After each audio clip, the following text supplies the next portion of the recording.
That's a good question. I would say for me, if like we're talking like this is my girlfriend, this is my serious girlfriend. Yeah, like a serious relationship, not just some girl. Yeah, it depends. So like, let's say her job was like some BS, like, and we're gonna have kids. I tell her quit her job, and I'll handle the bills, right?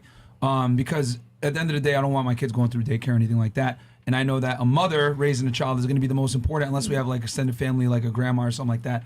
But I want the mom definitely involved in the early child rearing years. And then if she is super successful or whatever it may be, we would have to have that talk where she's going to have, if we're going to have kids, she's going to have to slowly wean off that career. And we're going to have to transition over. So you would rather have someone that works?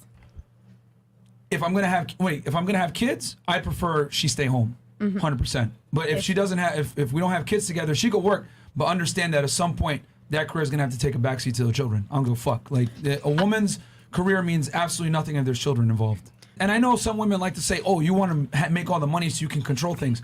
It's not necessarily that.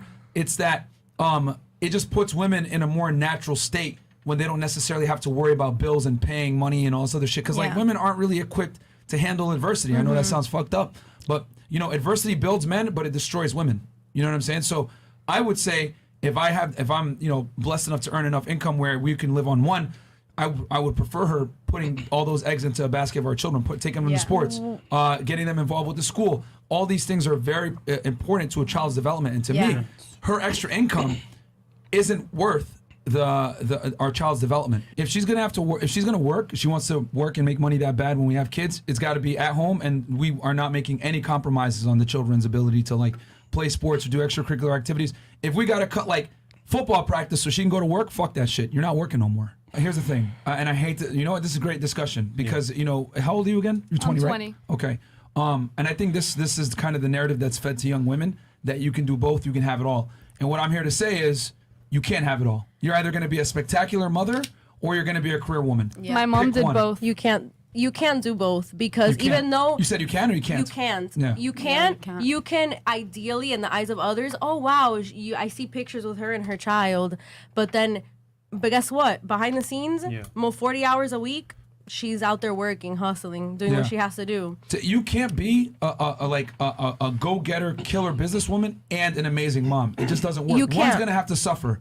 If you're gonna be an amazing mom but with a career, you're probably gonna be on the lazier end of your job. And if it's the other way around, where you're a career woman and you're like the top of the chain at your job, then you're probably you're gonna lose some of that skills as a mother. The ideal time to be with your child is 24/7. You're missing out. You can do so much with your child. And I'll say this too, your mom was clearly an exception to the rule. You came out, pretty, okay. But if you look at, criminals, you look at anyone that's a degenerate, alcoholics, drug addicts, whatever it may be, most of the time they come from single mother households. So even though your mom is an exception to the rule, for the most part, single mothers create the delinquents of society. So I know, like, if we're gonna, I always say this, like, women tend to go off of hope, men tend to go off of statistics and probability. You know what I mean? For women, it's a possibility, for men, it's a probability. So I say this, there's a high probability that if you come from a single mother household that you're going to become a failure. Is everyone a failure? No. But there's a very strong chance that you will be. That's why I say, if I'm in a position where I can provide for my family, why am I going to tell my wife to work when I know my kids are going to get a crazy edge and advantage in life by having their mother there that can take them to soccer practice, take them to sports? Because kids do stupid stuff. I always say, I was a Division I athlete in college. My coach used to always say, idle hands do the devil's work. So you have to get children involved in activities, sports, whatever it is, to keep them from doing stupid shit. And the person that's going to be able to do that is going to be my wife or the woman that is the mother of my children. So I get it that your mom made it happen, but you are an exception to the rule. Yeah.